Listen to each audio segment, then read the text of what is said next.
আল্লাহ রাসূল সাল্লাল্লাহু আলাইহি সাল্লাম বলে বলো নিক্ষেপ করে দেওয়ার পরে চলতে লাগলেন। ভাই আল্লাহ রাসূল সাল্লাল্লাহু আলাইহি সাল্লাম বালিগুলো নিক্ষেপ করে দেওয়ার পরে তিনি চলতে লাগলেন কোথায়?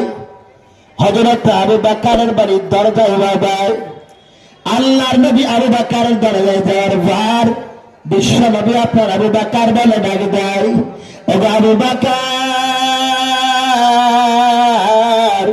ওগো আবু বকর তুমি কোথায়? বলতে ভাবছি দেরি হয়, কিন্তু হযরত আবু বকর যেন দরজা খুলে নবীর ডাকে সাড়া দিতে দেরি করেন না। গভীর রাত আল্লাহ রাসূল সাল্লাল্লাহু আলাইহি ওয়াসাল্লাম বাবা বিশ্ব নবী দয়া নবী মা বাবা তার নবী বলে, আবু বকর এত গভীর রাত, এই গভীর রাতে আমি যে তোমার দরজার কাছে আসবো, তোমাকে ডাকবো, এটা তুমি জানলে কি করে? একবার বলে দাও। হযরত আবু বকর কান্না করার বলে, ইয়া রাসূলুল্লাহ আপনি আজ থেকে 6 মাস আগে বলেছেন আবু বকর আর মক্কায় থাকা যাবে না। ওরা আবু বকর শুনে নাও, যখনই হিজরতের অর্ডার হবে বন্ধু হিসাবে তোমাকে বলছি আমার সঙ্গে হিজরত করে মদিনায় চলে যেতে হবে। আর নবী সেই দিন থেকে স্টার্ট করে নবী গাছ আজ পর্যন্ত আপনার যখনই রাত হয়ে যায় সমস্ত সামানগুলো গুটিয়ে নিয়ে নবী গাছ আপনার প্রেমে আপনার ভালোবাসায় না ঘুমিয়ে আপনার দরজার কাছে টেক লাগিয়ে দাঁড়িয়ে থাকি। আবার নবী কখন আসবে আর আমাকে নিয়ে মদিনার দিকে চলে যাবে নবী গাছ, এই জন্য আমি আবার দরজার কাছে আপনারা দাঁড়িয়েছি।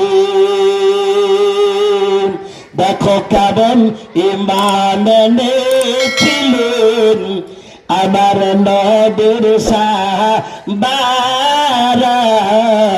সেই যুগের সাহাবারা। হযরত বিল্লাল ঈমান এনেছিলেন কত কষ্ট করে, হযরত বিল্লাল ঈমান এনেছিলেন কত কষ্ট করে, মরুভূমির গরম বালিতে তাজা রক্ত ঝরে, তবুও বেলাল ছাড়েনি ঈমান, তবুও বেলাল ছাড়েনি কোরআন পড়ে শুধু লা ইলাহা ইল্লাল্লাহ। দেখো কেমন ঈমান এনেছিলেন আমার নবীর সাহাবারা,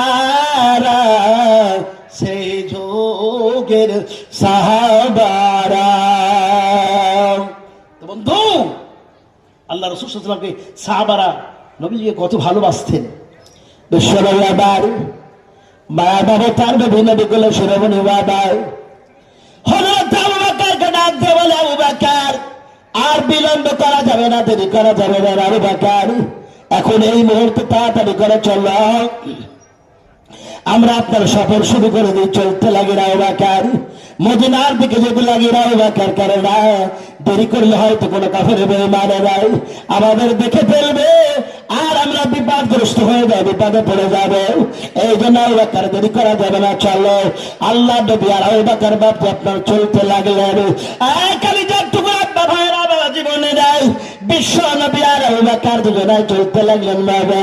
কিন্তু আল্লাহ নবী দেখতে যায় আবু বকর একবার ডান দিকে যায়, আবু বকর একবার বাম দিকে যায়, একবার সামনে যায়, একবার পিছনে যায়। আল্লাহ বলবেন আবু বকর, ওগো আবু বকর কি ব্যাপার বলো? আমি স্কুল দীর্ঘক্ষণ থেকে দেখছি তুই একবার ডান দিকে যাচ্ছ, একবার বাম দিকে যাচ্ছ, একবার সামনে যাচ্ছ, একবার পিছনে যাচ্ছ। আবু বকর মাজনুন মানে পাগল, তুমি কি পাগল হয়ে গেছো? হযরত আবু বকর কান্না করেন, বলে ইয়া রাসূলুল্লাহ, ওগো আল্লাহর নবী আমি পাগল হয় নাই। নবী গো শুনে নেন, ডান দিকে কেন যায়, কিসের জন্য যাই? নবী আপনি মক্কা থেকে যে মদিনার দিকে সফর শুরু গেছেন, এই কথাটা কাফের বেঈমানেরা যখন বুঝতে পেরে গেছে নবী গো, ওগো নবী শুনে নেন। আর বোঝার পর ইনাম ঘোষণা করে দিয়েছে, পুরস্কার ঘোষণা করে দিয়েছে। কি পুরস্কার ঘোষণা করেছে? যদি মুহাম্মদকে জিন্দা জিন্দা বা মৃত্যু এনে দিতে পারো, এত টাকা এত উট দান করা হবে, এত উট পুরস্কার দেওয়া হবে, পুরস্কারে পুরস্কৃত করা হবে। ও নবী, কাফেররা মারার জন্য চতুর্দিকে ছড়িয়ে পড়েছে। নবীকে ডান দিকে এই জন্য যায়, ডান দিক থেকে যখন কোন কাফের কোন বেঈমান যখন বল্লম মারবেন হইল, ওই বল্লমটা আপনাকে লাগবে না, আমি আবু বকর আমাকে লাগবে, আমি শেষ হয়ে যাবো, শহীদ হয়ে যাবো, আর আমার জানের বিনিময়ে নবী আপনি পৃথিবীতে বেঁচে থাকবেন। আল্লাহর নবী, নূরের নবী গো, আপনি নবী আমার জীবনের জীবন। ঠিক আছে, আল্লাহর নবী, দিনের নবী গো, আপনি নবী আমার জীবনের জীবন, আপনি আমার জীবন সাথী, অন্ধকার কবরের বাতি আপনার সৃজনে যাহার। আল্লাহর নবী, মায়ার নবী গো, আপনি নবী আমার জীবনের জীবন। দেখে আপনার মাঝে ভাগ্যবতী হইলেন মা খাদিজা, সফে দিলেন জীবন আর জীবন। আল্লাহর নবী, মায়ার নবী গো, আপনি নবী আমার জীবনের জীবন। নারে তাকবীর, দ্বীন ইসলাম জিন্দাবাদ।